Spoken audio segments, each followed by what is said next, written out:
India வந்து இந்த சமீபத்தில் யூஎஸ் ட்ரேட் டீல் பண்ணதும் அமெரிக்கா வந்து வர்த்தக தடை விதித்ததுனால ஈரான்கிட்ட வந்து நம்ம வந்து வர்த்தகம் பண்ணுறது நிறுத்தினதுனாலும் ரஷ்யாட்ட வந்து வாங்கக்கூடாது சொன்னதுனால இன்றைக்கி நம்ம என்ன மாதிரி விளைவுகளை வந்து சந்திக்கிறோம் அப்படின்னு கேட்டிங்கன்னா இன்றைக்கி வந்து க்ரூட் ஆயில் கச்சா எண்ணெய் தட்டுப்பாடு இருக்குது, எல்பிஜி தட்டுப்பாடு இருக்குது, எல்என்ஜி தட்டுப்பாடு இருக்குது.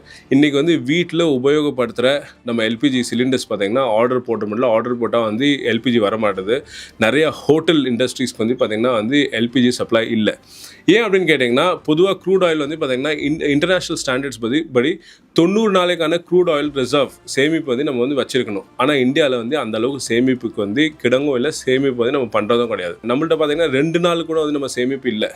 இந்த வார் என்ன நடக்குது அப்படின்னு கேட்டால் ஈரான் வந்து கல்ஃப் ரீஜனில் இருக்குது. இந்த கல்ஃப் வளைகுடா பகுதியில் பார்த்திங்கன்னா அங்கே இருக்கிற நாடுகள் எல்லாமே வந்து ரொம்ப சேதமானதுனாலையும், அதே மாதிரி வந்து அந்த ஜலசந்தி சொல்கிறாங்க இல்லையா, ஹார்மோஸ் ஜலசந்தி வந்து ஈரான் மூடினதுனாலையும் அங்கேருந்து வரக்கூடிய எந்த ஷிப்பும் வந்து இந்தியாவுக்கு வர முடியலை. நம்ம பாஜக கவர்மெண்ட் சொல்கிறாங்க இல்லை ஷிப் நாங்கள் பேசி வர வச்சிட்டோம் அப்படின்றாங்க. பேசி வரச்சாங்க, உண்மைதான். அதுக்கு வந்து அவங்களோட வெளியுறவு அம்பாசடர், அதாவது இந்தியாவுக்கான ஈரானிய தூதர் ஒருத்தர் இருக்கார். அவர் என்ன சொன்னாங்கன்னா, நாங்கள் வந்து கவர்மெண்ட்டுக்காக நாங்கள் அனுப்பலை, நாங்கள் வந்து இந்திய மக்கள் எங்களுக்காக வந்து துணை நிற்கிறாங்க, இந்திய மக்கள் பாதிக்கப்படுறாங்க, அவங்கள பாதிப்புக்கு வந்து உள்ளாக்கக்கூடாதுன்றதுக்காக நாங்கள் சில கப்பல்களை வந்து அனுமதிச்சோன்னு சொன்னாங்க. நமக்கு பிளாங்கெட் அப்ரூவல் இல்லை.